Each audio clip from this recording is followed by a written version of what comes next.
Bé, gràcies per convidar-nos en aquesta primera taula a fer una petita introducció, una mica a les dèries, no? Vull dir, parlar una mica de l'entorn, no? Del que és aquest tema tan interessant, evidentment que ens implica a tots, jo crec que a tots els que estem aquí, que és la conservació i restauració del... No se me sent? Vale. D'acord. Bé, abans de donar pas a les preguntes, també volia fer una petita introducció, no? Parlant de patrimoni. No? Vull dir, i cal dir que per sort la conservació del patrimoni cultural ha evolucionat, tal com ha evolucionat, per exemple, la medicina, la cura de les persones, no? Vull dir, ha tingut una evolució important. De fet, ja ho deia Cesare Brandi, que és el teòric de la restauració crítica, que la seva teoria del restauro deia que la intenció primera, no? La base de la conservació del patrimoni és poder transmetre'l a generacions futures en un bon estat de conservació i intentant mantenir la seva integritat matèrica i estètica, estable, sense alteracions, no? I en les mateixes característiques del moment en què l'hem trobat. Aquests principis jo crec que són interessants. Aquesta idea es fonamenta en què un objecte, una obra d'art, s'ha realitzat en una forma estètica, en un lloc i en un temps concret. I aquest respecte a l'obra d'art és el que marca els límits d'una intervenció en conservació i restauració, ja sigui una conservació preventiva, una conservació curativa o una restauració. Tot això ho explico perquè aquesta base teòrica crec que són els criteris que han de marcar les pautes a seguir en intervenció en conservació i restauració, en qualsevol intervenció en conservació. Sense un criteri correcte, fonamentat i modern, no es pot executar un procés de conservació i restauració. Al llarg de la història, i sobretot a partir del segle XIX, hi ha hagut molts criteris d'intervenció en restauració.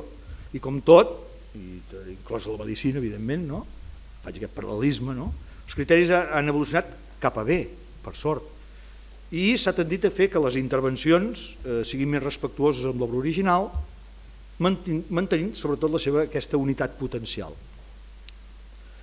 Des de fer una mica de teoria del restauro, una mica de la restauració arqueològica que van iniciar Stern i Valadier, i tots pensem en el Coliseu de Roma, passant per la restauració que també coneixem, de Viollet-le-Duc, la restauració romàntica de Ruskin, fins a la restauració científica de Camillo Boito i les idees d'Alois Regel i la crítica, la restauració crítica de Brandi.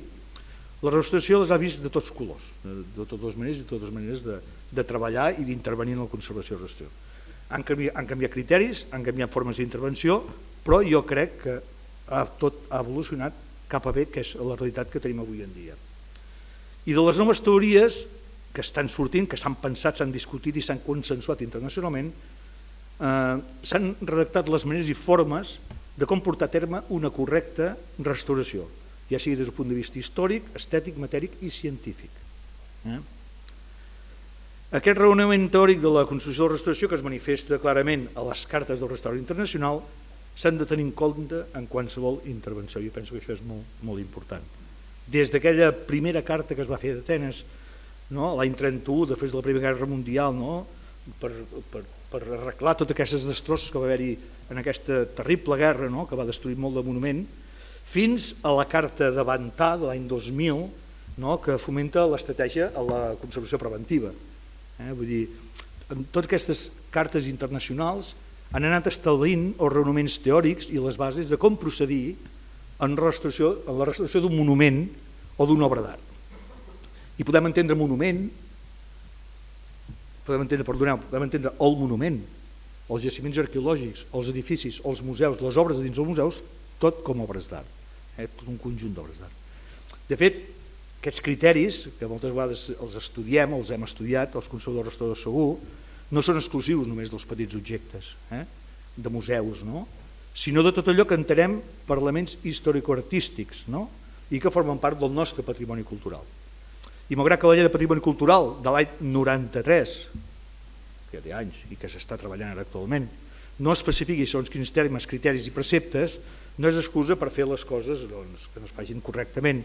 Per això també hi ha una normativa internacional de l'ICOM, l'ICROM i de l'ICOMOS, que també són adaptables. La nostra llei de patrimoni és una llei actualment, des d'un punt de vista obsoleta, que s'està treballant actualment per renovar-la, que això és un punt, espero si aquesta legislatura realment pogués sortir aprovada, aniria molt bé, perquè estem ja al darrere de la resta de comunitats autònomes. Però tot i així, val a dir que la llei de patrimoni, malgrat tot solet, hi ha molts articles que encara no s'han desenvolupat o no s'han desenvolupat correctament. Actualment s'està debatent i confeccionant aquesta llei de patrimoni, que jo crec que donarà cobertura, flexibilitat a més àmbits i serà més concreta en molts casos, no? Però ja veurem si es pot arribar a desenvolupar ara, espero que sí, vull dir que puguem treballar-la, perquè realment és una eina molt important i necessària per poder-ho treballar. En tot això vull dir, ja posant el fil a l'agulla amb aquesta taula, perquè si no me'n vaig anar, o clavant un clau, ja que estem en una taula, doncs poder... Qualsevol intervenció en conservació i restauració requereix, crec jo, de dos preceptes bàsics. Qualsevol intervenció, criteri i coneixement. El que implica una bona documentació de l'objecte, una bona formació en conservació i restauració, com hem vist, i també que la conservació i restauració, quan ja s'aplica en el món, no s'ha de convertir en un camp de proves ni un camp d'aprenentatge de cap professional. El professional ha de venir ja format. Evidentment, cada cop que intervenim en un edifici aprenem coses, que intervenim en un jaciment aprenem coses, que intervenim en qualsevol objecte, ara estic mirant aquests quadres que tenim aquí, aprenem coses, no? Però s'ha de tenir una base científica, una base apresa per poder-hi intervenir correctament. I evidentment, per sort, cada cop més, totes les intervencions en tot el ventall del patrimoni estan realitzades en gent ja amb una formació específica, una formació específica i especialitzada, i cada cop més especialitzada. Crec que hi ha hagut una evolució també amb el temps de passar, com estudiàvem nosaltres, com la Marga ha explicat al principi, a la facultat, que fèiem una formació general de tots els coneixements, perquè es bo tenir tots els coneixements, cada cop es tendeix més a l'especificitat, a que cada professional tingui una formació més específica amb allò que tindrà coneixement. I això crec que també, si fem un símil mèdic, doncs podríem trobar-hi la relació. També està clar que tots els treballs cada cop són treballs multidisciplinars, i en la majoria dels elements històrico-artístics que estan controlats i regulats, doncs hi ha un control i un seguiment de les administracions, que això també és molt important. Però, perquè tot això realment tiri endavant, i penso que aquesta jornada és molt important, donar-ne coneixement, ser tots conscients, que jo crec que tots ho som, però també aquesta difusió que podem fer del que ha de ser la conservació i restauració d'un objecte patrimonial. De fet, la manera com s'ha intervingut i com s'està intervinguent actualment sobre el patrimoni, crec jo que és un bon exemple del que estem dient aquí, i tot val des de la petita moneda, aquella fíbula que podem trobar en un jaciment, fins a aquell edifici, aquell monument històric més monumental que podem treballar. I crec que tot això ja en parlarem una mica en el debat. Fet aquesta introducció, una mica tot això, us presento els ponents de la taula. Aquí a la meva dreta, a la meva esquerra ja tinc la Marga, que l'hem afegida aquí, en aquesta taula, indirectament, ella no, perquè ella estava molt de la formació, però bueno, els seus coneixements jo penso que són, ja vas tenir un temps de treball directe, anys A, però bueno, és una altra perspectiva, però perquè hem d'excusar la Mercè Marquès per un problema personal, no ha pogut venir, s'excusa i li sap molt greu, i si considero que li sap molt greu, no pot estar aquí. A la meva dreta tinc també la Núria de Toro, que és conservadora restauradora, especialista en pintura mural i pedra, i que juntament amb la conservadora restauradora, la Imma Brull, són copropietaris o són propietaris d'una empresa que s'anomena Quatre Restaura i que els que heu treballat en patrimoni coneixeu molt bé. A l'altre cantó de la taula tinc en Pep Paret, que és conservador restaurador també, especialista en obra sobre fusta, pintura, escultura sobre fusta, tot el material arquitectònic en fusta, i que és el coordinador de l'especialitat de pintura i escultura sobre fusta del Centre de Restauració de Béns Mobles i company meu a dins d'aquest edifici que és el Centre de Restauració, i que els que no el coneixeu us convidem a venir a veure-ho i a conèixer-lo, perquè és una institució pública que crec jo que és de primer ordre i que val la pena que tinguem coneixement de tot això. Bé, tinguem professionals que estan directament al camp de treball, doncs ja vaig una mica a iniciar aquesta taula rodona. Tenia tantes preguntes a fer que penso que si voleu ens podem quedar fins ens absorbim l'altra taula. No, que el públic vol participar. El públic vol participar. Ja, però... M'assenyeixo, és que me n'he anat, però bueno. Hi ha tendència, hi ha una certa tendència. Hi ha una certa tendència, però bueno, doncs com coneixeu ja sabeu que aquí les tertúlies no acaben mai. Bé, tenim evidència, és evident que en objectes de museu o d'una església, objectes mobles, la figura del conservador restaurador és necessària i no és discutida. Però jo entraré en un camp que em pertoca directament i crec que tots hi hem treballat,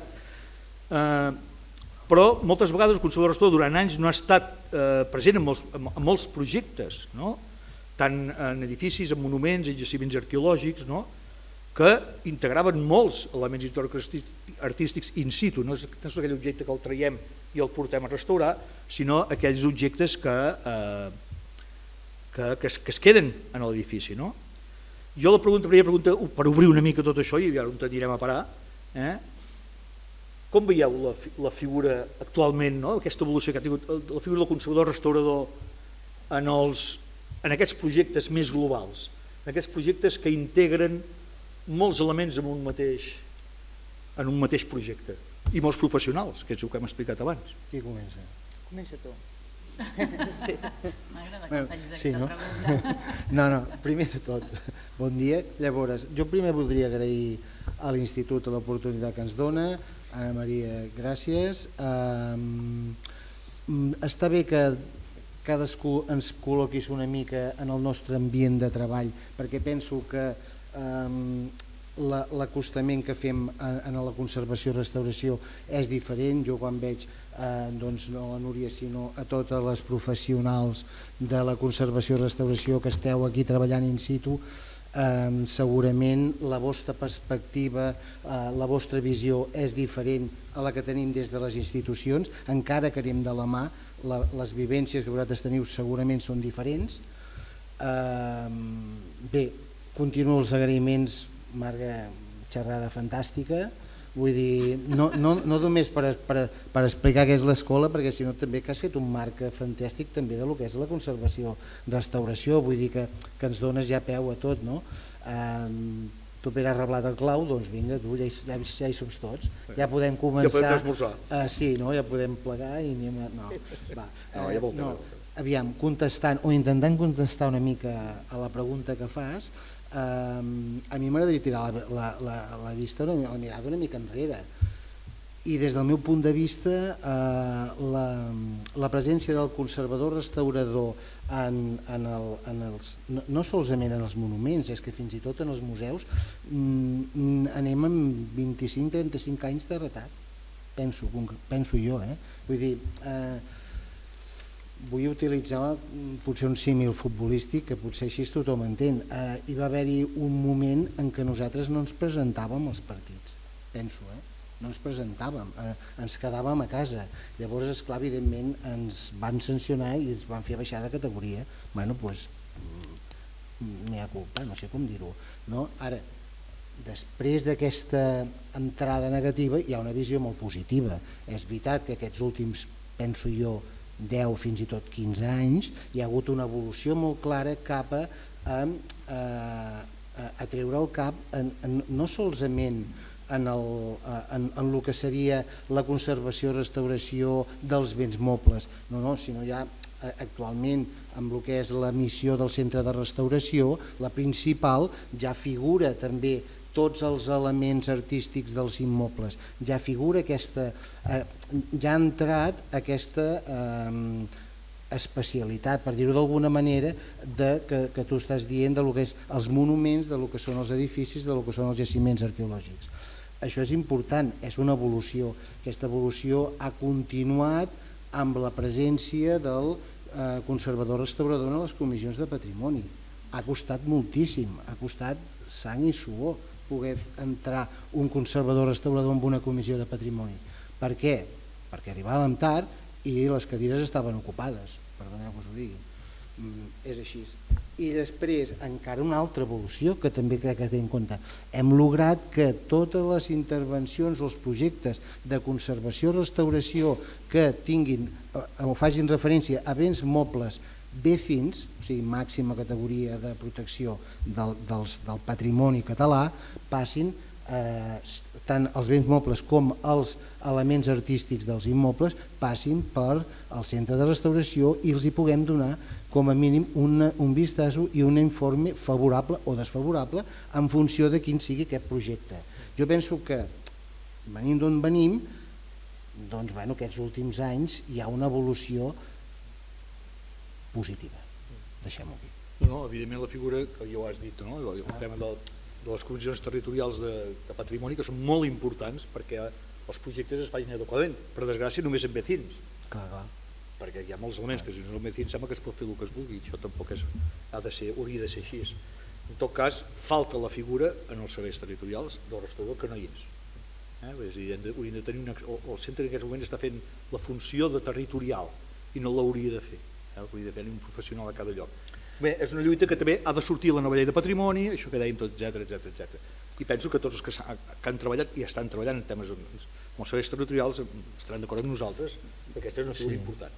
Jo no em voldria centrar en el centre, valga la redundància, però realment aquesta funció territorial, perquè us en feu una mica la idea per aquells que no ho conegueu, que estem parlant de totes les disciplines, tot el territori de Catalunya, que portem 6-7 persones, vull dir, realment, perquè veieu també la càrrega de treball i les vicissituds. Si cada intervenció ja normalment té les seves pròpies particularitats, doncs imagineu-vos en tot el territori i en totes les especialitats. Només vull dir una cosa que anys enrere, 30 anys enrere, era impensable. La intervenció nostra en aquests la intervenció en la restauració d'aquests patrimonis, i avui en dia ja és una realitat i crec que la Núria és un exemple clar. La Núria forma part de la Comissió de Format, no? Hola, bon dia, gràcies per ser aquí. Me sentiu? Ara sí? D'alguna manera ells han contestat la pregunta molt bé i jo des del meu punt de vista professional sí que veig que hi ha hagut un canvi en el reconeixement de la figura del conservador restaurador. Se'l reclama més. Jo penso que és necessari i d'alguna manera els artífecs que participen en el patrimoni veuen que és una figura fonamental que complementa els treballs. I sí, hi ha un canvi espectacular. Ara cada vegada més, per exemple, arriben sol·licituds, demandes de pressupostos per estudis previs. Això és fantàstic, no? D'alguna manera ja t'encomana una mica en aquesta interdisciplinaritat que és molt necessària i que és bàsica per entendre l'element. Això també forma part d'aquesta entrada de la formació de l'alumne. Cada cop més, vull dir, també necessitem formar l'alumne més específicament en coses més concretes. Tu ho has explicat abans. Perdó. Jo només volia fer un incís en aquest sentit i és la manca de recursos. Aviam, sí que és veritat, hem d'optimitzar, però els recursos que es destinen a la conservació del patrimoni són limitats comparat amb altres, inclús en altres parts del nostre país, no de Catalunya, em refereixo d'Espanya.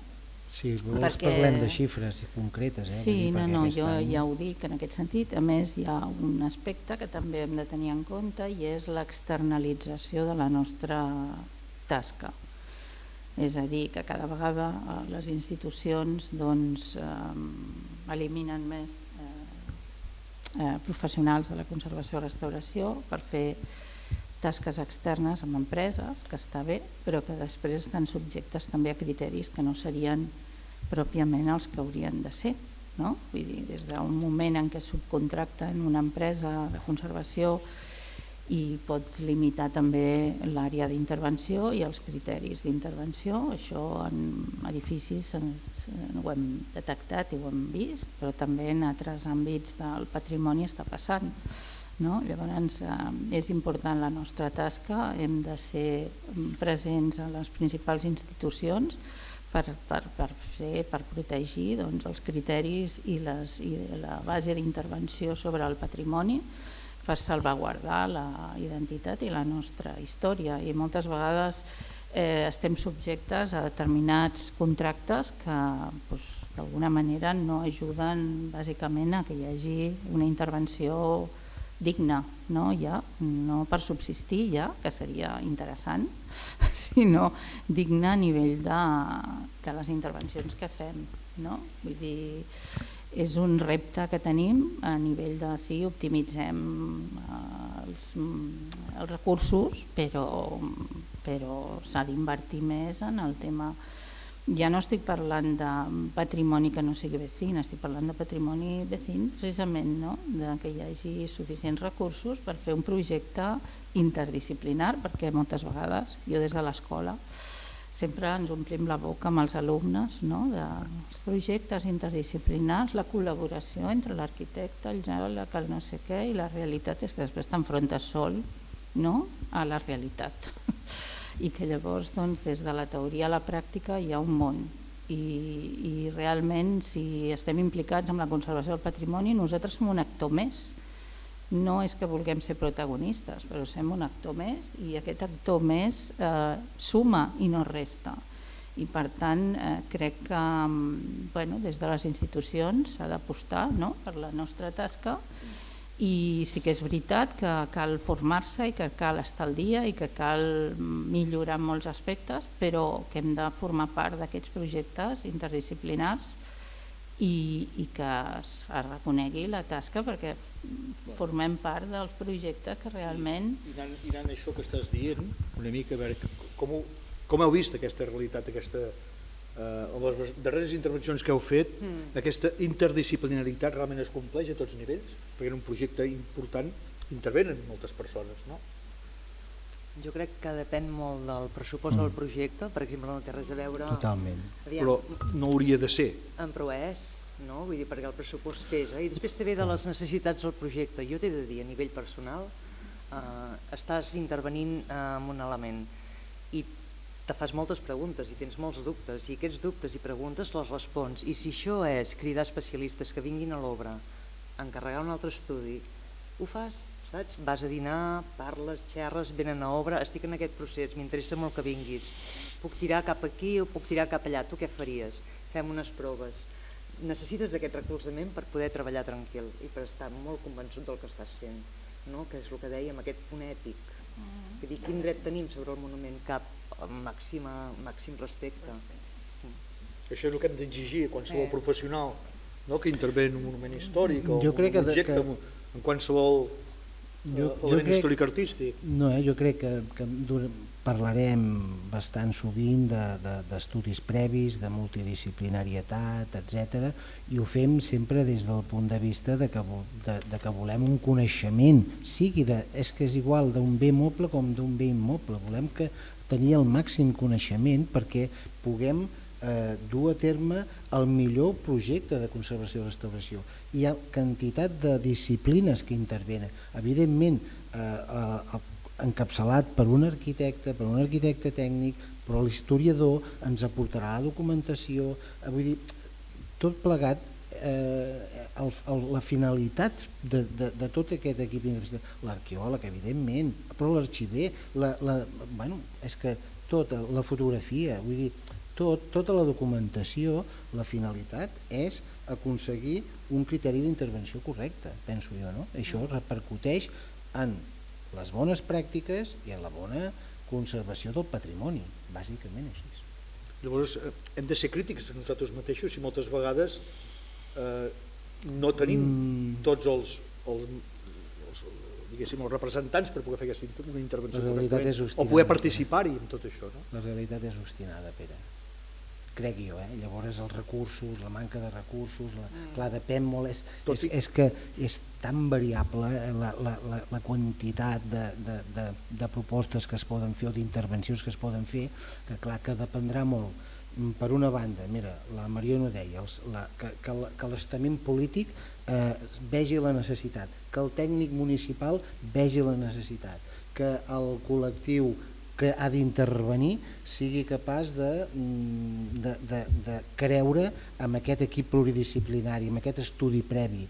Vull dir, no sé, és que ho podem il·lustrar amb molts exemples, però vull dir, realment, quan les coses arriben a bon port, normalment és com més multidisciplina hi ha.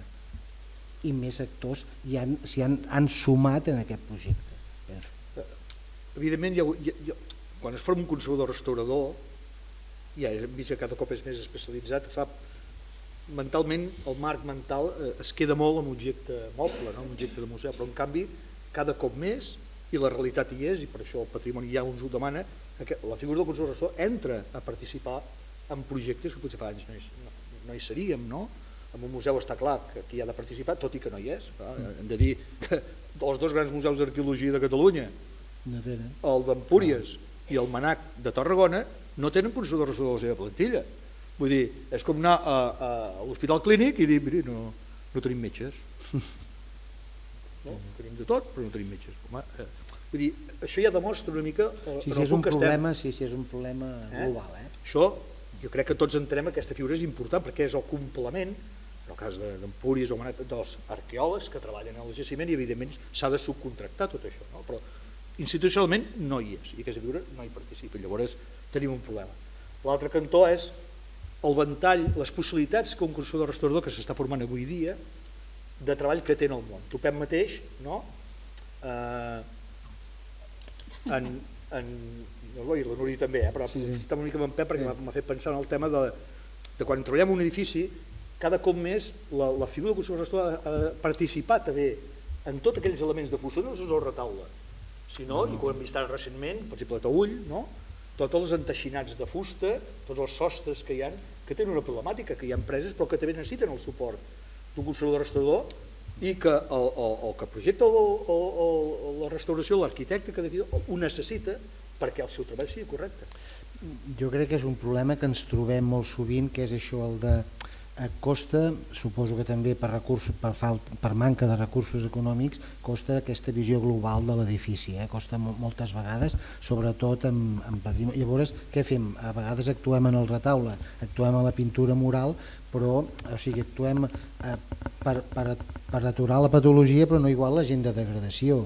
No sé si m'explico. Llavors dius, clar, ostres, jo crec que aquesta visió global hauria d'existir.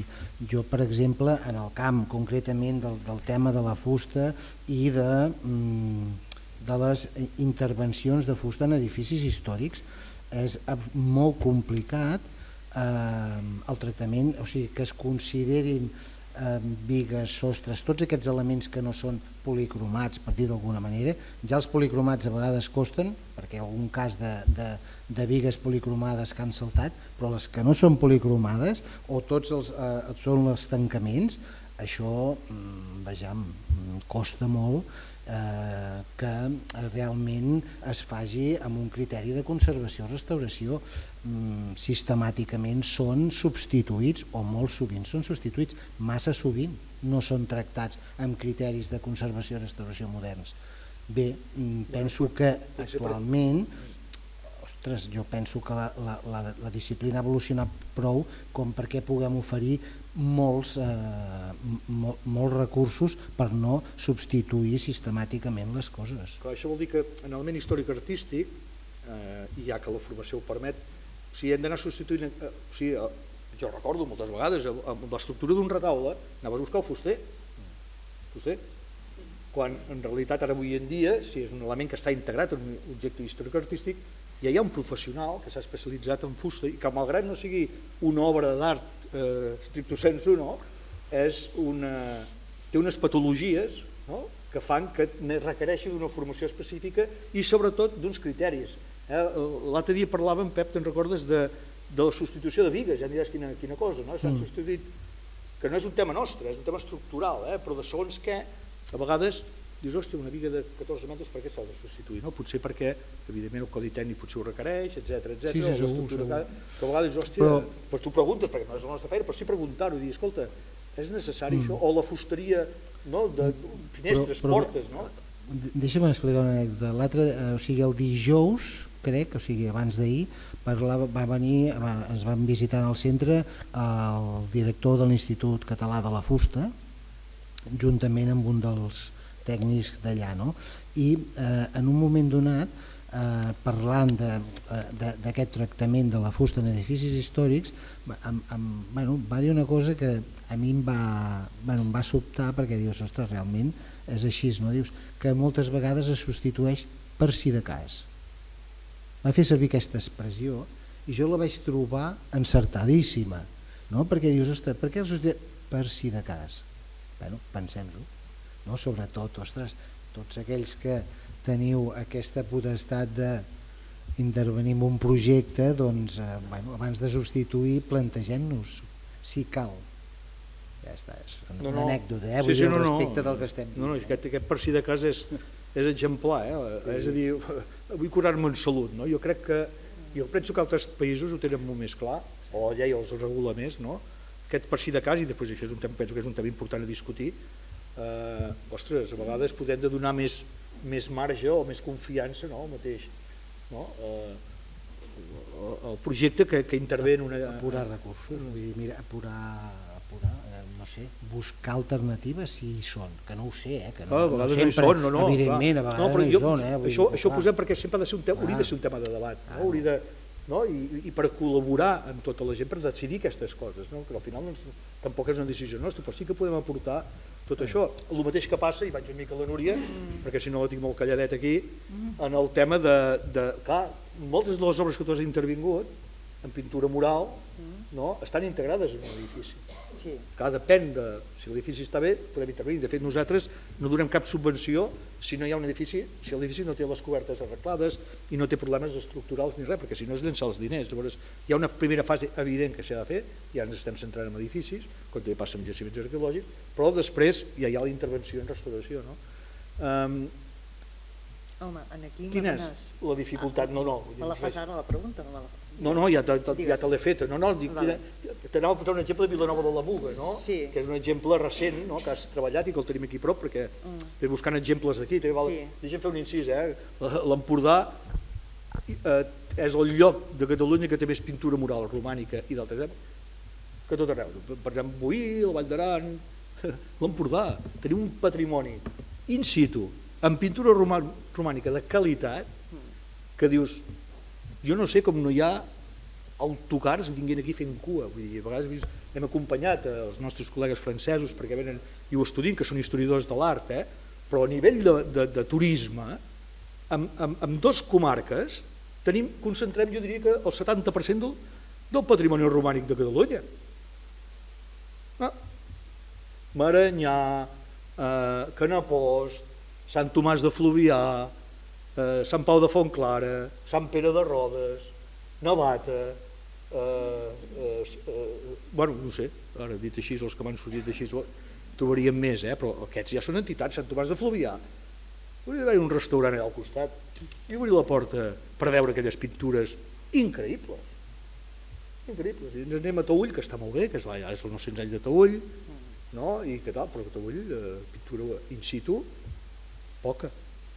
I vull dir que a vegades nosaltres mateixos no ens sabem tampoc... Digues, Núria. Jo dic que fa... No deixo parlar. Que fa molta il·lusió poder treballar en pintura mural quan encara es pot conservar in situ. Vull dir, és el màxim. És l'objectiu que s'ha de tenir sempre. Procurem totes les coses, s'han de conservar al seu lloc, i cada cop passa més que a vegades ens hem de retirar per temes X. Per exemple, els preus de terme cauen, es trenquen, es fan malbé, però l'important és conservar les coses al seu lloc. Aquí podries parlar de caputxins, que tu coneixes més bé. Sí, exacte. No hi ha la Mercè, però en podries parlar després. El convent dels caputxins, clar, és un exemple també d'intentar conservar el màxim de patrimoni in situ. En aquest cas, aquestes teles que tenim aquí, això no és un problema, és un bé moble, el podem treure i el podem tornar a col·locar, però quan tenim una pintura mural en un edifici, hem d'intentar conservar-lo. El cas de Sant Tomàs de Fluvià es va arrencar i es va tornar a ficar al seu lloc. Probablement ara cap dels arquitectes que aquí ho faria això, o diria perquè intentaria treballar, però en aquell moment es va creure, i culpa també nostra, dic culpa perquè jo hi era, en aquell moment tenia una mata de cabells increïble, però vam arrencar aquestes pintures perquè es pogués fer la coberta i les vam tornar a col·locar in situ. Crec que ara actualment no ho faríem tot el possible perquè no s'hagués d'arrencar. Però en canvi, recentment, fa 7 o 8 anys o 10, aquí als convents dels caputxins, també per una reforma de l'espai, que jo ho entenc, van sortir unes pintures molt rares, perquè els convents caputxins tampoc es prodiguen per tenir molta pintura i ser molt d'això, i es van arrencar i es van tornar a col·locar no en el seu lloc sinó allà perquè es havia de remodelar tot l'espai. Llavors aquí tenim una dialèctica complicada, no, dels usos, perquè els edificis han de tenir un ús, no? I la preservació del patrimoni que té integrat. Llavors aquesta relació és complicada. S'entén més en jaciments arqueològics, històrics, clar, si parlem d'Empúries, s'han arrencat moltes coses i estan a magatzem, absurdament a magatzem, però era la dinàmica que es portava als anys 50, als anys 60, que s'arrencava tot, mosaics, pintures. Ara no ho faríem ni ho farem. Vull dir que hi havia hagut una evolució per sort d'aquesta manera, no? I en el cas de Sant Tomàs de Fluvià, era un dels que hagués tingut punts per ser arrencat en el seu moment, i en canvi no. Vilanova també, penso. Vilanova se va salvar, jo penso, per la intervenció d'en Sotrà, justament. Me sentiu bé? És una restauració històrica que complica i no complica la vida. En el fons, nosaltres com a conservadors diguem, bueno, les pintures estan in situ, tenen algun problema, anem a analitzar aquests problemes i com els intervenim. La dificultat que tu deies de treballar a vegades en pintures murals que ja han estat restaurades per mi és saber llegir què ens queda d'original i què hi pots fer-hi tu.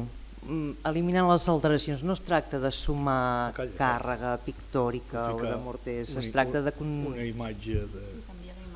No, és que no me n'he recordat que tenim aquí el d'allò, ja veus tu.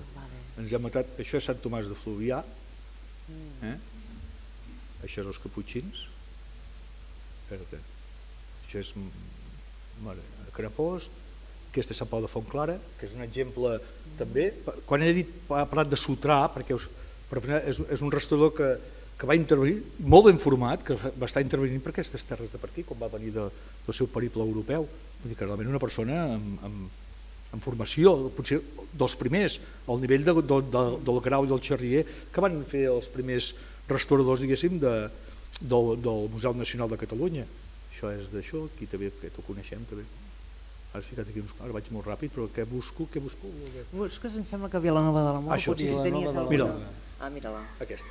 N'hi havia una altra, em sembla, no sé si ha quedat, aquí, aquesta foto l'he posada, és molt gràfica, és una fotografia amb llum rasant i veieu com si diguéssim la pintura molt seccionada, dividida, una completament plana i l'altra completament rugosa, ha perdut completament la textura i s'està aixecant de la paret. En funció, vull dir, es tracta d'un canvi de material i es tracta una mica d'aquesta restauració que es havia fet, no? I dius, comences a llegir això, n'hi ha alguna altra, Pere, d'aquestes? Aquesta ultraviolada. Aquesta ultraviolada i una altra? Que el que és bàsic, com comencem? Comencem estudiant-te-les, comencem dubtant molt, comencem fent moltes preguntes i després en aquest moment és quan crides externs a l'obra i tu dius, ara necessito el químic, ara necessito el fotògraf, que per això tenim aquelles fotografies tan ben fetes, que les va fer Maroto, i vas parlant amb tothom i parles amb l'alcalde i parles amb la gent del poble i poses en valor si realment s'ha de conservar aquella restauració que està provocant alteracions o no s'ha de conservar. Finalment es va conservar. Però vull dir, no són receptes que apliquis a totes les obres. Cada obra que fas te desperta unes preguntes, unes reflexions diferents. No hi ha receptes, no pots estandarditzar. Jo diria això. No, està clar, perquè vol dir que hi ha hagut una evolució també. Vull dir, hem participat en això, no? Vull dir, ja hi pensem. Aquí has fet una intervenció encara que és posterior, diferent, i deixa'm recular una mica, o de Sant Pau de Fontclara. A Sant Pau de Fontclara és aquesta. És una restauració intervinguda. I aquí el criteri és perquè era una repintada tan increïble i tan inventada que vam decidir anem a conservar el més original possible. I vam fer el que a vegades hem donat una de restauració, és a dir, no hem mantingut, com el cas de que també heu eliminat coses, de Vilanova, que s'ha respectat perquè la restauració era correcta amb uns criteris del moment i s'ha respectat. Aquí es va fer tot el contrari. Jo penso que el que s'ha d'explicar de Vilanova és perquè qui les va veure in situ veu dos tons, veu un to molt lluminós i veu un to més enfosquit. I això s'ha d'explicar perquè d'alguna manera el to més lluminós és del romànic i ha deixat de ser enfosquit perquè es van treure els repins i les reinterpretacions que havia fet en Sotrà i en canvi el marc d'aquest romànic és reinterpretació d'en Sotrà 100%, per tant no tenim dret tampoc a tocar-la. I aquí va ser una mica la reflexió. Deixem la restauració i diguem sí, perquè la gent de Vilanova i de Peralada estan molt acostumats a veure les pintures i de veure aquesta extensió i superfície de l'absis. No els hi pots despullar, no pots deixar-los un mapa aquí al mig obviant que hi ha un discurs al costat. Que depèn de cada objecte. Però després també vull dir que no l'aprèn només el conservador. Vull dir, el conservador té aquesta idea i l'ha de plantejar i l'ha de formular, però no respon sola i la respons amb direccions externes del centre de restauració i amb la gent del poble i amb tècnics. I aquí és una mica on entra també aquesta força de l'equip interdisciplinari, que no sempre pot estar format pels mateixos artífecs, sinó que cada projecte te demana uns perfils específics. Però d'entrada el restaurador penso que hi ha de ser-hi sempre, amb una obra de restauració. Jo d'això en dic consensuar l'actuació, Sí, saps? Vull dir, és senzillament, dius, bueno, tu t'acostes, o cada professional s'acosta a l'obra d'art d'una manera, és polièdrica l'obra, la visió que té cadascú. Llavors el que es tracta és de consensuar, no d'imposar, sinó consensuar. Dius, senzillament, tu t'has de saber què vol, en el meu cas, que ens moguem amb objectes a vegades, o moltes vegades, o la majoria de vegades objectes de culte, evidentment dius, hem de tenir en compte aquesta funció d'aquesta peça, però igual la vessant social, no? Dius, ostres, com ho vol veure el poble, com ho vol veure aquells usuaris d'aquella peça, no? Vull dir, consensuar l'actuació, és que tant és que sigui pintura mural, sigui el que sigui, vull dir, consensuar Tu, Pep, tens aquí les... Jo he posat algun exemple. Aquests, no? Per centrar-nos una mica en actuacions dutes a terme aquí a l'Empordà, doncs he posat la de Sant Pere de Navata, que és... És aquesta? Sí. No, aquesta és Aquesta és Sant Pere. Sí, és la mateixa. És la mateixa porta, sí. Passa que una és per fer l'emmarcament general, aquí, a part de la intervenció, la portalada de pedra, que si no recordo malament també vau fer vosaltres, Quatre Restaura, doncs a més ens vam trobar amb aquesta porta ferrada romànica que ja havia sigut intervinguda, potser fins i tot abans que la portalada, i després amb això que dèiem de la necessitat potser de tenir uns coneixements adequats a l'hora d'intervenir, doncs algú amb més, segurament més amb bona intenció però amb un encert molt lamentable, doncs se li va acudir posar una capa d'oli de vés a saber què, que penso que fins i tot et vaig passar la foto. Clar, l'avantatge nosaltres com a centre és que podem agafar una mostra, portar-la al laboratori, l'analitzem i sabem que allà s'hi va aplicar un oli que es va oxidar d'una manera brutal. Ja veieu com va acabar de fosca, i a partir d'aquí es va fer una segona intervenció que la va fer la Cati, en aquest cas concret, que està aquí present, i que els resultats són bastant òptims. Es tracta una mica de com a vegades el fet que la gent que intervé no sigui la prou qualificada, prou reglada, no tingui prou coneixements, el que pot fer, volent fer una bona obra, jo no discuteixo, el que fa és empitjorar l'estat de conservació del bé, diguéssim. Això vol dir que hi ha cada cop, i això des de formació, una entrada del món científic, no? Us deixo parlar perquè jo vinc aquí i m'han afegit a la taula, jo no estava i no sóc com ells, però penso que tot això, el conflicte, i no sé, em rectifiqueu si creieu, és que no es va crear un institut de conservació i restauració a Catalunya, que és un escull greu. Altres comunitats com Andalusia tenen un institut, com a València tenen un institut, com Madrid tenen un institut on treballen molts professionals contractats i que es dediquen no només a apagar focs, que dic jo, perquè tens allà de restaurant no sé què, vinga, pum, pum, ens desplacem, us desplaceu, fem el que podem i intervenim de la millor manera possible perquè tots som molt conscients del repte que suposa la conservació del patrimoni.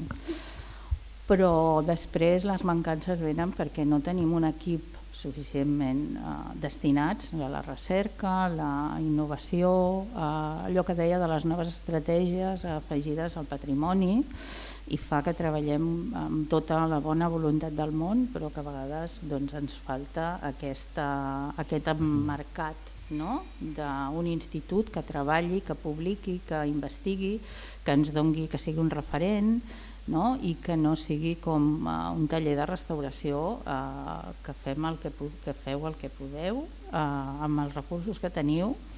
Potser vaig massa enllà, però considero que realment és un aspecte que ens diferencia d'altres comunitats i que també ha fet que una comunitat com la nostra, que era pionera amb la conservació i restauració del patrimoni, perquè vam ser de les primeres que vam començar a normalitzar, a regularitzar la nostra formació, la nostra professió, doncs hagi quedat enrere en molts aspectes. I si no, fixeu-vos amb les publicacions que hi ha d'altres comunitats autònomes a nivell de recerca, d'investigació, publicacions, estudis, etc. És a dir, crec, no sé si és el fòrum on dir-ho, però crec que des de la meva visió com a docent i que tinc uns anys ja, no? I he viscut diferents etapes, doncs sé que és una mancança important perquè intentem resoldre-ho, però no sempre És veritat que a nivell institucional anàvem primers, ja estem quasi a la cua, i també és molt important, és a dir, cohesionar un institut, cohesiona les diferents especialitats que en tenen el patrimoni. És a dir, a la porta del costat tens l'arquitecte, tens l'arqueòleg, tens l'historiador, tots estem allà mateix. Ara també funciona així, però funciona perquè jo crec que hi ha un teixit de base que ens coneixem tots i que fem servir aquests recursos que també ens permet fer-ho. Però esclar, estem en llocs diferents, amb entitats diferents, nosaltres som l'Agència Catalana del Patrimoni, hi ha la Direcció General de Patrimoni, esclar, ja són organismes diferents. L'important seria poder estar tots allà mateix. I poder no és tant ser allà mateix, sinó treballar en projectes que puguis tenir el temps de fer un estudi previ en condicions, que aquest estudi previ estigui pagat si és necessari, perquè molts estudis previs a nivell arquitectònic es paguen, no? Nosaltres sembla que ho fem tot de bona fe, no? I voluntàriament, i no seria el tema, vull dir... Cada cop més, per sort. Ja, però trobo que... És l'evolució que ha fet el patrimoni en aquest aspecte, no? La intervenció, la conservació i la restauració del patrimoni. Amb aquesta mateixa evolució, no? No, ja estem? No, que cada 5 minuts. D'acord. No, jo dic que, aviam, que també estem aquí on estem, o sigui, ara estem ja amb aquesta evolució, jo ja ho dic ara en plan positiu, perquè ens fem moltes preguntes també. Clar, vull dir, en realitat, quan tu, Pere, deies a la introducció que les intervencions ens donen informació, però també ens donen moltes preguntes. Clar, llavors aquí el que ens falla és aquesta vessant que deia la Marga, que dius, clar, el centre de restauració arriba on arriba, arribem on arribem, els recursos de personal i de mitjans són els que són, o sigui, de voluntat i ganes de fer o de fer-nos preguntes ens en fem, tothom ens en faria més si nosaltres potser tinguéssim uns altres mitjans o tinguéssim unes altres funcions fins i tot, vull dir, fins i tot unes altres funcions. Això fa 15 anys, 20 anys era una cosa, ara no estem a nivell d'altres llocs que estan funcionant amb un equip complet, no dic que hagi de ser molt extens, però sí que hi hagi possibilitats de destinar-se. Però déu-n'hi-do el que hem evolucionat també, vull dir que no vull donar una imatge tampoc que dius estem a la cua a nivell institucional, però crec que a nivell de processos, d'iniciatives... Jo no dic que la tasca no es faci bé, jo dic al contrari, crec que amb els pocs recursos que tenim la gent que s'hi dedica realment fa un esforç maratonià per realment ser responsable amb el seu patrimoni, treballar acuradament, però sí que és veritat que em reconeixeràs que a nivell de recerca, d'innovació, de noves estratègies, de tot això no ens dona temps d'arribar a tot això, perquè tenim que anar apagant focs allà on podem. Llavors, en relació a altres comunitats, sap greu veure que nosaltres que érem punters en un moment determinat, doncs ara intentem, però no perquè els recursos són els que són i actualment les tecnologies, les ciències dels materials, el que jo he dit, no? La gestió del patrimoni, tot requereix una inversió. 20 anys enrere potser no calia tant, no? Jo només volia dir, aviam, han sortit moltes coses en aquesta última xerrada que hem fet ara, però jo volia dir, a veure, des del punt de vista d'estar a obra, és veritat que no sempre t'arriba el projecte que t'agradaria i que hagin pensat en diverses coses, però jo penso que és responsabilitat també una mica del conservador-restaurador. Tu estàs a obra i tu tens unes necessitats i demanes al promotor i dius, escolta, jo trobo que aquí falta això, o necessitaria per poder fer la feina més bé, poder fer 2 mostres més. Com ho fem? S'acaba fent. O sigui, jo penso que què hem de demanar? I que d'alguna manera en aquest sentit vas fent pedagogia, perquè potser l'altre no és que no te vulgui pagar les 2 mostres, senzillament que no hi ha pensat i no ho ha posat en el projecte. Per tant, doncs, és una mica aquest toma i daca de parlar i de dir, en aquest cas sí que me farà falta, en aquest cas potser no, escolta, no havia pensat en això, i fa molta falta que parlem amb un jardiner, per exemple. Bueno, te'l proporciono, no el pagues tu, en teniu un municipal o no, i si no, doncs tu ja busques externs, truques, sempre hi ha amics o gent que te poden relacionar. Al final és poder fer la teva feina bé, no? És així. No, és que has obert un meló interessant, perquè els projectes grans, o sigui, un projecte petit pot ser més acotat, tot i que no, però la conservació i la restauració no és una ciència matemàtica, vull dir, també evoluciona a mesura que també evoluciona el projecte. Puc parlar, per exemple, darrerament la intervenció que hem fet al Saló Sant Jordi del Palau de la Generalitat. És un projecte que va néixer amb una idea i un espòs i va acabar sent el que realment ja volíem al principi, però que no ens atrevíem. I per sort, perquè érem on érem, hi havia el pressupost al darrere, va anar modificant-se segons el que anàvem veient. Era impossible determinar, en el cas del Saló Sant Jordi, quina quantitat de pintura mural hi havia, ens ho podíem imaginar, però jo assegurar-ho no ho podia saber. Això és com una descoberta de pintura mural o qualsevol intervenció en un edifici històric que pots treure capes que s'han afegit en el temps però no saps què tindràs a sota. Llavors, aquesta flexibilitat a vegades, per les mateixes, pels mateixos contractes, pels mateixos projectes, es fa difícil de modificar. Llavors, això que deies, poder fer això i que s'accepti, és interessant, això sempre quan hi hagi partides modificables. Però bueno, evoluciona, vull dir, el projecte és viu. Cada feina té les seves necessitats, no t'he dit que per norma s'hagin de fer 2 mostres, no, ni molt menys. Has vist en molts puestos que n'he agafat mostres. Preveus 2 mostres i potser n'ha de fer 10. M'entens? O vull dir, potser hi ha un projecte de jardiner, no vol dir que tots els projectes el necessiti, o al contrari, a vegades reclames la figura de l'arqueòleg. Tinc molts dubtes, estem obrint coses i això no estava documentat, vine, sisplau, i potser no estava inclòs a dintre del projecte perquè era un projecte exclusiu de conservació i restauració, però impliques els altres, ho necessites i si no pots pagar, vull dir, els reclames de l'administració, tu t'hi has trobat, t'hem cridat moltes vegades. No, a veure, ara aquí hem obert moltes coses i teníem preguntes que n'hi hem fet. No, només una cosa abans de començar el debat, només una cosa, clar, ens hem centrat en elements que potser treballem més nosaltres, no? Aquí la Marga, la formació que té és un altre aspecte perquè l'alumne que forma ella llavors acabarà treballant moltes vegades Bueno, jo he introduït coses que potser no estaven. No, però està bé, està bé. No, jo el que vull dir és que clar, hi ha molts noves... El debat és això. Hi ha noves especialitats en conservació i restauració que surten que no les tenim aquí. Jo estic mirant les cares i de moment tothom per exemple, el tema dels vitralls, per exemple, és un tema que no tenim especialització, ha de ser tèxtil, o que ja tinc totes les marqueteries, i Pep també el món de la imatgeria festiva, i que venia aquí, que és una altra galàxia, però... Amb els gegants de Figueres, clar que sí, amb els gegants vells de Figueres. Vull dir que l'àmbit que podem tocar, i es complica més, perquè l'orfebreria, que abans l'has ensenyat, que es fa arqueologia, perquè toca més metall, hauria de ser una especialitat per si mateixa. És una especialitat per si mateixa, però potser a l'escola la fan, és com el teixit, que va coix. Exacte. No, però sí que és veritat que diguem que no hi ha prou disciplines que ens anem incorporant de més. Algunes amb manca tota la part pedagògica, mobles, deies tu, un moble històric, però és que l'imatgeria festiva també és un valor. Patrimoni industrial. Dius, clar, serà que no hi ha patrimoni industrial per conservar? I també és que, evidentment, no arribem a tot. El que sí que, com a mínim, el que fem és col·laborar amb entitats que ens poden il·lustrar millor com fer les intervencions. D'acord? Per exemple, el moble històric amb l'Associació de l'Estudi del Moble, patrimoni industrial, tenim el Manactec, doncs, bueno, ens coordinem amb ells, dialoguem amb ells.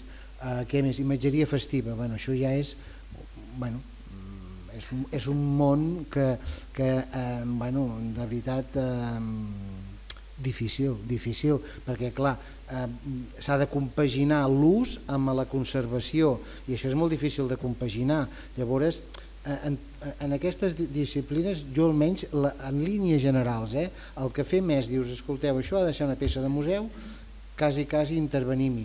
Si no hi ha de ser peça de museu, l'únic que podem dir és, escolta, incorporeu un conservador restaurador en els equips de manteniment que tingueu i que les intervencions siguin amb els criteris de restauració, mínima intervenció, legibilitat, estabilitat, etc. Que no sempre acabin, per exemple, en imatgeria festiva, doncs vinga, anem repolicromant, anem posant capes una darrere l'altra.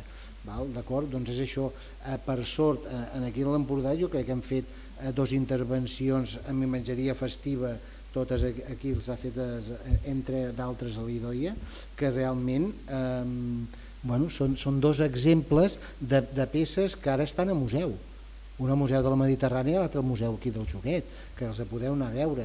Llavors hem pogut analitzar-les adequadament, veure de quina època és, una potser és un pèl més antiga del 18 i l'altra del 19, però bueno, com a mínim sabem que aquestes peces, un cop s'han intervingut, estaran conservades al museu. Perquè no n'hem parlat, perquè no n'hem tingut temps, però si se m'acut encara un altre malobri, que és el tema de la conservació, dels plans de manteniment, que quan intervenim en una obra, en un edifici, en el que sigui, dius, bueno, ja està, ja podem anar a casa, ja podem plegar veles. No, allà hauria de començar els plans de manteniment. Sí, no? Això s'allarga. Això és una realitat amb els jaciments arqueològics.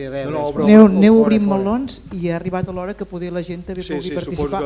I allò que digueu, allò que vulgueu comentar, llei de patrimoni, encara sí, volem una llei de patrimoni i tots els desplegaments i tots els decrets i desplegaments que se'n derivin.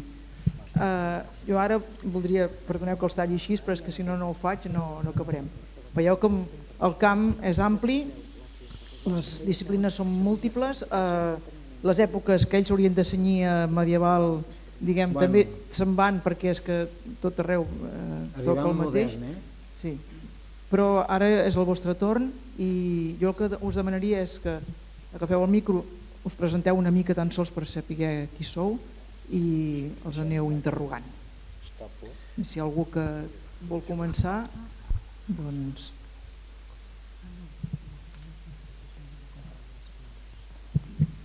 Bé, bon dia. Una taula rodona molt interessant. Primer donar enhorabona a la tasca que feu des del Centre de Restauració, perquè és una tasca molt important i també de suport de tots els museus i museus que, per exemple, no tenen recursos, i que ajudeu. Jo ara recordo, per exemple, la restauració que es va fer de la Santa Cena del Marià Llavanera, que es conserva a Lledó, com moltes altres coses. A mi m'agradaria que expliquéssiu una mica el tema de les pintures de caputxins, perquè certament, com heu comentat, quan tu entres en aquella sala polivalent els trobes al sostre i causa estranyesa i dubtes. Jo ara estic pensant que potser alguna cartel·la explicativa hauria d'haver-hi perquè no els acabes de trobar coherència i siguent un espai tan important patrimonialment, doncs potser sí que s'hauria de contextualitzar. I per altra banda, una altra pregunta, que és de dir, amb aquests equips polivalents amb els que treballeu, el paper de l'historiador de l'art, que suposo que en algun moment deu entrar i era una mica això. La contestes tu, Pere, perquè potser la vas seguir més. Jo sé que vaig veure al centre les plantilles. Aquesta és la imatge que també hi ha dels caputxins que van aparèixer en aquesta paret central quan es va fer la restauració, allò que dèiem abans, perquè han de ser organismes, vull dir, no són ciències matemàtiques, i van aparèixer aquestes pintures del segle XVIII, d'aquí del convent, una raresa i realment unes pintures monumentals, vull dir, estem parlant, si veieu la relació de les persones restauradors amb les pintures. Llavors, aquesta paret central interferia en el projecte de fer un auditori més ample. Llavors, l'única opció, vàlida era dir, doncs arrenquem això i fem. Però aquesta opció jo crec que s'hauria posat més en qüestió, jo hi vaig participar-hi directament, i de dir, ostres, potser ens hem de replantejar, jo haig de retirar les pintures per fer, d'acord dels usos de l'edifici, que és molt important, però poder ara actualment ens replantegem realment si retirem aquesta paret. Si hi ha un tema estructural, hi ha un tema que evidentment no entrarem i no ho discutirem, però si no, penso que s'han de buscar solucions imaginatives per poder fer això. Llavors, clar, s'han extret les pintures, que és el que passa en pintura mural, i el cas d'Empúries és un exemple, no? S'han arrencat moltes pintures que estan a magatzem, que sí, que aquestes s'han recol·locat allà al mateix lloc, però no tenen un sentit decoratiu inicial que tenien com a pintures murals. Han perdut la seva essència, perquè la pintura mural s'integra a l'edifici, forma part de l'edifici, forma part de l'estètica de l'edifici, i ha d'estar en el seu lloc. I aquest va ser un cas, doncs, això, que posem per exemple, de 18 es va d'arrencar perquè aquesta paret que veieu aquí a la dreta, aquesta paret d'aquí, doncs es havia de suprimir per donar cabuda a una amplitud més gran. I en aquesta obra van aparèixer un assecador de cadàvers, vull dir que realment va ser una sorpresa que sortís això també, que és el que passa quan intervens arqueòlegs. Bueno, els arqueòlegs ho saben perfectament, no? Pots tenir alguna idea, potser has ficat alguna, però no saps ben bé el que sortirà en un moment d'aquests. I aquest és el cas dels caputxins. Ja t'ho dic que probablement avui dia, si haguéssim pogut intervenir més directament, no s'hagués fet. També val a dir que això era un becil, és un becil. I llavors, clar, també està en aquest paradigma, si és un becil, no és necessari que passi per la comissió, perquè probablement si hagués passat per la comissió de patrimoni hagués hagut, doncs, probablement més entrebancs o un altre tipus de criteri. Però Pere, també per lo que te deia la Mariona, potser falla una mica el sistema de presentació, no? Ella és historiadora de l'art, vull dir, una persona tremendament sensible al patrimoni. Llavors, doncs, no ho sé, jo no els he vist, no ho he vist, per això te deia parlar amb tu. Però vull dir, també l'altre dia te deia, caputxins què? No ve la Mercè, quina pena, dic que ens ho expliques tu. I tu dius, quan hi entro veig unes coses allà dalt i me vas deixar. I ella ha comentat exactament el mateix. Què s'ha de fer? Com s'ha de millorar aquest sistema de presentació? Bé, és que està fora de context. No hi ha un lloc que suporti això. Saps què vull dir? No hi ha un lloc. El Sol de Sant Jordi i la Generalitat han retirat les pintures sobre teles que fan 3-4 metres per 8. On tens un lloc per col·locar això? Està bé, la realitat que hi ha aquí és que s'ha col·locat en el mateix edifici, però fora de context. Pertany allà? Exacte. Llavors, per això avui dia hi ha les infografies, hi ha aquests sistemes digitals ara que poden ensenyar, explicar-te. Aquestes pintures que veus aquí les hem salvat, perquè aquesta paret anava a terra, i originalment anaven així, com els veieu aquí. Ho desconec. Jo crec que no, es va parlar... En Joan té una mà. Un moment, quan estiguem... Mireu de ser concisos perquè com que hi ha diverses preguntes ens passarem de temps. No, sí. Soc així de... El paper de l'historiador. Veieu que en Joan vol afegir una cosa això dels caputxins. Hola, bon dia, soc Joan Falgueres, arquitecte, després ja parlaré presentant els companys de la segona hora, però ara per embolicar la troca faig una esmena de la totalitat i un aclariment. La voluntat eren les bones pràctiques i el que volíem era, en la filosofia de tot plegat, era explicar que dintre que la vida és imperfecta i que tots patim molt, però que ens en sortim i que hi ha resolucions que no formen part del món de la perfecció, sinó que formen part d'allò que podem gaudir. Llavors, Pere, amb tot el carinyo, que la feina de la Mercè Marquès, de l'Àngel Soler, tot el Centre de Restauració de Béns Mobles durant mesos i mesos a Caputxins, que té un resultat que podrem discutir, que pot requerir cartel·les, etc., amb un secador que està musealitzat perfectament, acabi amb aquesta imatge, és el contrari del que preteníem. Com que la realitat parla per si sola, quan vulgueu, aneu a Caputxins i veureu les magnífiques pintures que els hi falta a la cartel·la.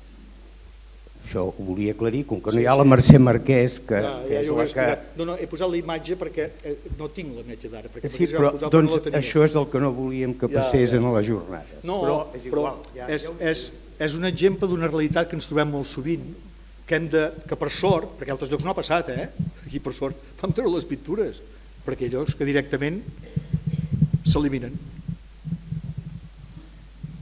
Bé, a veure, jo volia fer diferents plantejaments, però em centraré en una pregunta, la de formació.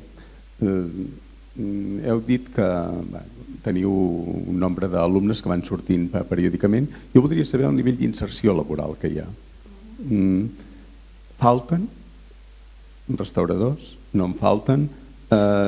Com li podem dir a un nano que faci segon de batxiller que vagi a Barcelona, perquè no pot anar enlloc més, i vingui al vostre centre a estudiar? És a dir, quins han de ser els al·licients per a aquest tipus d'alumnes? Trobaran feina? No trobaran feina? Aquesta pregunta, si la faig a un historiador de l'art, que em diran que la inserció laboral, si parlem d'arquitectura, molts arquitectes ara potser sí, però fa un poc la inserció laboral dels arquitectes tampoc era espectacular. No vull treure el sentit de la pregunta. Tenim, com he dit, un pressupost limitat per la conservació del patrimoni. Ara no és qüestió de parlar de coses greus, però sí que és veritat que aquí a Catalunya la inversió en patrimoni és limitada i tenim una inserció laboral, no recordo la taxa, la podia haver portat però no la recordo, i sí que tenim una alta inserció laboral dintre del nombre d'alumnes que tenim nosaltres, que no estem parlant d'una universitat amb 150 alumnes. Nosaltres tenim molt clar que tenim pocs alumnes a les classes. Jo, per exemple, ara tinc 8 alumnes a quart curs de l'especialitat. 40 aproximadament, sí? I a més és una de les virtuts que crec que té l'escola, perquè hi havia una opció d'afegir-nos a la Universitat de Barcelona, que també fan la formació en conservació i restauració, ara en grau, i allà el nombre d'alumnes poden ser 40, 50, 60 per classe, i no considerem que sigui l'estàndard per formar un conservador restaurador. De fet, a nivell europeu, les escoles de conservació i restauració o els centres no tots estan a la universitat inscrits, sinó que són escoles superiors que tenen aquesta voluntat de formar pocs alumnes perquè han d'entrar dintre del que seria la conservació del patrimoni, i ens és impossible pensar que poden arribar a tenir la formació suficient com per les hores de pràctiques que nosaltres duem a terme a l'escola, la formació específica, etc. Podries dir, estàs venent la teva escola? Sí que l'estic venent perquè jo he passat per Belles Arts i sé el que era la formació a Belles Arts i el que implica i les seves avantatges i els seus inconvenients, però també és veritat que no té res a veure amb el nombre d'alumnes que nosaltres podem formar. Com que tenim pocs alumnes, la inserció laboral és bona. Ara, també haig de dir, perquè això ens fan fer revisions, la Generalitat, per la titulació, per l'ACU que us explicava, que l'ACU també ens demana aquests números, etc., que la inserció laboral és bona, però que el nivell econòmic, o sigui, el resultat dels contractes que es fa en aquest sector és reduït, és a dir, tenen un sou més aviat baix. Són gent que treballem i que la inserció és bona i tenim feina, però majoritàriament som dones les que treballem en conservació del patrimoni, i després els sous i les contractacions de la gent sol ser un nivell baix. Això en relació a la universitat, per exemple, que podríem tenir una comparació, a la universitat no passa tant perquè potser no es dediquen tant a la conservació i es dediquen a altres àmbits com és la formació, l'educació, els ensenyaments, etc. I aquesta és la comparativa que tenim. Però realment la inserció laboral no és dolenta, però estem parlant de poca gent, clar. No sé si t'he contestat a la pregunta. Perdona, però jo voldria fer una derivada de la pregunta, que és el mercat laboral que es troben els conservadors restauradors quan surten a treballar. Aquí és on potser realment és on penso jo que més d'un podria... Aquí t'explico una mica l'Emili, vull dir, en el sentit de quan vam començar, però vull dir que s'ha de tenir en compte això, ja ho deia en Pere al començar el debat i a fer les introduccions amb la primera pregunta, ha canviat molt dels inicis a ara. Jo penso que ara ho té molt més bé el conservador restaurador, als inicis, vull dir, era puntual allà on te reclamava un conservador, un CR, saps? Ara ja s'ha diversificat molt més els camps on te pot actuar i està més normalitzat. En restauració arquitectònica ara és molt normal veure conservador-restauradora, que encara és més estrany en obra arquitectònica, fent juntes de carreus, consolidant morters, una cosa que en una pràctica fa 20 anys ho feia un altre professional. Però que serà autònoma i dependrà d'una empresa constructora. En línies generals o força sovint. Un altre panorama. Perdó. Una altra jornada. Sí, bon dia, soc Olga Baslai, arquitecta, especialitzada en patrimoni, estic en el Departament de Cultura i fins fa ben poc als Serveis Territorials de Girona i ponent de les comissions. Jo penso que aquí han sortit moltes coses, totalment d'acord amb aquesta necessitat d'equips interdisciplinars, sobretot en la fase de redacció de projectes, amb tots els estudis previs que es necessitin. En aquest sentit, totalment d'acord. També veig molt clar en la seva execució la necessitat d'un conservador restaurador quan es tracta, em centro en patrimoni immoble, quan es tracta d'elements mobles a dintre d'aquest patrimoni immoble, per descomptat, amb elements artístics a dintre d'aquests béns immobles. Jo penso que aquí, per molts motius, però sobretot perquè les lleis avui, la llei de l'edificació estableix que el tècnic competent en la redacció d'aquests projectes és l'arquitecte, i l'arquitecte és inviable que sàpiga de tot i vosaltres sou els especialistes, com hi ha uns arqueòlegs que ens donaran unes cronologies, com hi haurà gent d'ofici, fusters, paletes, que ens donaran un altre coneixement. Una altra cosa és que no en queden gaires i no passaria aquestes coses que comentaves tu, Pep, de les fusteries, però jo tinc molts dubtes amb tot aquell altre patrimoni immoble que tenim a Catalunya, que és un 90%, és molt més d'aquests casos que estem parlant, que n'hi ha que sí que estan protegits, però n'hi ha que no estan protegits i que formen part del nostre llegat i en tenim una responsabilitat, i que quan es va executar no hi havia la mà d'un artista. A mi personalment em preocupa que des de la direcció general o la línia que donem és de donar a entendre que en tot aquest patrimoni hi ha d'intervenir mà especialitzada. I amb això em fa por que no vulguem ser tan proteccionistes que estem fent inviable que es mantingui aquest patrimoni, sobretot aquest patrimoni immoble, que al final l'èxit del patrimoni immoble és que continuï en ús. I tenim unes altres necessitats, hi ha unes altres normatives, llavors tot aquest compendi, aquí sí que entenc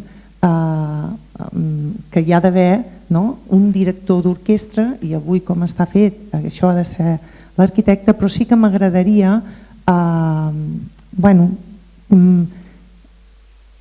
que des del nostre paper a dintre de l'administració trobéssim una línia d'actuació que ampliés més aquesta mà d'obra. Potser avui que no tenim gent d'ofici, sí que des del centre o des dels conservadors restauradors es pot ajudar a difondre aquest coneixement d'alguna manera que s'ha perdut, sobretot en la intervenció en aquells elements que no són escultòrics. Això és un tema. I un altre tema que no ha sortit aquí, però sí que ara ha sortit el tema del constructor, que és estrany en el camp de l'obra, és estrany que, i això no sé com es pot resoldre o si teniu alguna idea, és que el mateix redactor sigui, que qui col·labora amb la redacció col·labori amb l'execució. I això a vegades es fa molt complicat de defensar fins i tot dintre la mateixa administració, perquè en cap altra àrea això s'admetria. Ja està, això era el que volia dir. Bé, Olga. Guiteu, perdoneu, donarem una paraula més, no sé si hi ha cap altra, donarem una paraula més i ja tancarem. Hola, jo soc la Cristina Tió, que soc constructora, restauradora, conservadora restauradora, però porto una constructora. Volia apuntar, bueno, tu has dit la meitat del que volia dir, o sigui que molt bé. No, però una altra cosa era que no soc tan optimista com la Núria. Per exemple, jo em trobo en molts llocs que no han tingut, que l'arquitecte que ha fet el projecte ha obviat moltes de les feines que s'han de dur a terme i quan entrem nosaltres i preguntem ostres, seria necessari fer això i potser per estalviar costos, això de canvio totes les bigues per ser un cas, dius, perdona, si el 80% estan bé, per què no les mires una a una? És molt car que entri un restaurador a obra, però un restaurador a obra sembla que siguis el més car del món i ningú ha preguntat preus, ningú ha preguntat el si un cas què val, ningú ha preguntat res. Llavors, allò que dius, jo li dic que faig una segona prova i em diran que sí, diu, quin preu té? Si és preu, és no, o sigui, ja no hi ha més coneixement. I després també, això per un costat, que soc més pessimista en el sentit que ara estem en una obra molt maca a Tibidabo que tenen els números tancats i cada vegada que surt alguna cosa interessant no interessa. I és una obra modernista de primer calibre i no interessa i no es farà res més perquè no interessa. Què és, Ajuntament de Barcelona o és un... No, és privat, és d'un privat anglès. Però és que passen els concursos. Tu vas a un concurs, es fa un grup multidisciplinar i l'arquitecte t'utilitza perquè en l'equip hi has de ser, però quan surt a terme diu, bueno, ara ja no necessito perquè ja has format part de l'equip. Però vull dir que encara hi ha molt recorregut pels conservadors restauradors, penso. Si podeu donar una mica de resposta a aquests plantejaments i aniríem tancant. El que sí és cert és que sempre hi ha les debilitats dels pressupostos i a vegades no només sempre dels professionals, hi entra tot, no? El tema dels preus jo el discutiria absolutament tot, vull dir, no és car el restaurador, al contrari. Llavors ja responc una mica a l'Olga, clar, és veritat que hi ha uns certs oficis que es van perdent però que es van guanyar els restauradors, vull dir, ara hem entrat molt en aquesta, i s'ha de recuperar aquests oficis, l'ús d'això, saber fer un lliscat de calç, a vegades ara hi ha més formació a través de Creta o no sé de quin, no, que van fent... Jo penso que el restaurador estira el bon oficial, és que li interessa treballar amb un bon oficial al costat, sigui fuster, paleta, depèn de què estàs remenant, de quin problema tens, el que passa que és trobar-lo. I és fàcil, ara és més fàcil, no? Vull dir, Greta té un gran directori d'oficials de primera com Déu mana. Però hem d'entendre que un edifici històric és un monument que s'ha de respectar en tots els nivells i he treballat en molts projectes amb arquitectes, ho han tingut clar, s'ha fet molt bé, però llavors ve l'execució que llavors ja no controlem perquè quan anem a visita d'obra et fiquen la catifa vermella i quan et surts per la porta ja te la treuen i foten el que volen. Llavors, fer aquest seguiment amb els DFs i els arquitectes que estan aquí, que estan exposats, perquè aquí la majoria d'arquitectes que esteu aquí coneixeu el món del patrimoni, esteu formats al respecte, però hi ha molts arquitectes que no estan formats i entren en conservació del patrimoni sense un assessorament, que és el base, no? Vull dir, si no tinc coneixement, tot això, i podria posar algun exemple, no? Ara em ve al cap, i aquí tinc alguna imatge, el que ha passat ara, recent, fa 2 dies, i està passant ara a l'església de l'Esperit Sant de Barcelona, al barri del Guinardó. L'església de l'Esperit Sant de Barcelona, ja significa molts exemples, a veure si trobo que aquí... Bé, és això. Això és una imatge de fa un mes. És del Bisbat de Barcelona, que el Bisbat de Barcelona dona aquests terrenys a la Fundació Blanquerna perquè faci l'ampliació de la Facultat de Medicina. Fins aquí tots d'acord. Cap problema. L'església cedeix una església que no la vol utilitzar per uns problemes que no entraré aquí, però li interessa donar-ho a la Fundació Blanquerna de formar part de l'Arquebisbat de Barcelona. els redactors del projecte parteixen de la base que tiren a terra tot l'edifici i el fan nou, tot i tinguent un element visible de 200 metres quadrats fet pel taller Reventós als anys 60. Què fa? I aquí vaig a la llei, l'equip redactor va a Patrimoni de l'Ajuntament i diu: quina catalogació té això? No en té. Hòstia, collonut, vinga, tot a terra. Hòstia, llavors tot allò que no té una protecció i és de qualitat l'hem de... Vull dir, em refereixo aquí a la sensibilitat. Cap dels arquitectes que veig aquí faria això. El que faria seria integrar aquest mural etern, inclús aquesta construcció d'aquesta església, que pertany als anys 60, probablement d'aquí 100 anys tindrà una part de la història de l'arquitectura i dirà: hòstia, és una casa més eclèptica d'aquell moment que sembla una nau industrial, però doncs no, hem de fer la facultat de Medicina. Ens vam reunir amb ells, vam parlar-hi i no hi havia manera. Va dir: no, és que com que no està protegit, la llei, si us anem a judici, però al final la llei no ho posa, això no està protegit. L'Ajuntament de Barcelona, que van demanar el permís llavors ho van derivar a Cultura de l'Ajuntament va dir: va quedar una mica perdut. Des de la Generalitat no van poder fer res, perquè tot estava ja en marxa, el projecte estava fet, el finançament ja hi era, la facultat s'havia d'inaugurar. Total, que aquest mural de 200 metres quadrats desapareix. No desapareix, aquí ve la qüestió més per part de l'arquebisbat, que és el seu propietari. No el destruïm, el desmuntem. El desmuntem i el guardarem en un magatzem. Són 200 metres quadrats d'un mural fet in situ amb ciment, o no el posaràs en un futur. Aquesta és la realitat. Jo crec que es podria haver fet la mateixa facultat conservant aquest mural. Ja no dic l'edifici, però es podria fer la mateixa facultat de Medicina. Estem parlant d'aules, de formació. No estem parlant d'aquí un camp de futbol, com el Barça, no. Vull dir, no es podia integrar aquest mural, doncs no va haver-hi manera. I és això el que jo vull dir. És a dir, si aquest despatx hagués tingut la sensibilitat o s'hagués assessorat prèviament a fer tot això i no els hagués vingut, perquè a nosaltres ens arriba això, com que no és un vecín ni és un vecil, arriba per unes queixes populars. Per una queixa de l'entorn. Llavors, què hem de fer aquí? Bueno, total, que això es desmuntarà, o és que no, és que no té cap interès històric. Com que no té cap interès històric? Perdona? Què estàs dient? Reventós, anys 60, murals en ciment que es feien en aquella època, que s'estan destruint tots i els trobem a faltar. Ja va passar també en moltes cases modernistes. Bé, és un exemple i que el poso aquí, inclús ja com a denúncia, i d'impossibilitat d'haver pogut fer res. Molt bé, doncs mireu, ja hauríem d'anar tancant. De cartes els Reis n'haurien de fer moltes, evidentment. Esperem que també la llei de patrimoni, la renovació de la llei de patrimoni entri en aquests aspectes. Fins i tot podríem reclamar a municipis que tenen un patrimoni històric important que hi hagués no només un arqueòleg municipal sinó un conservador restaurador municipal, integrar-lo en els equips municipals.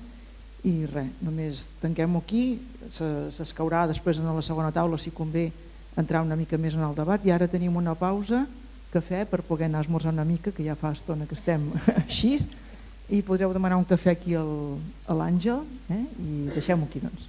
Vinga. Gràcies.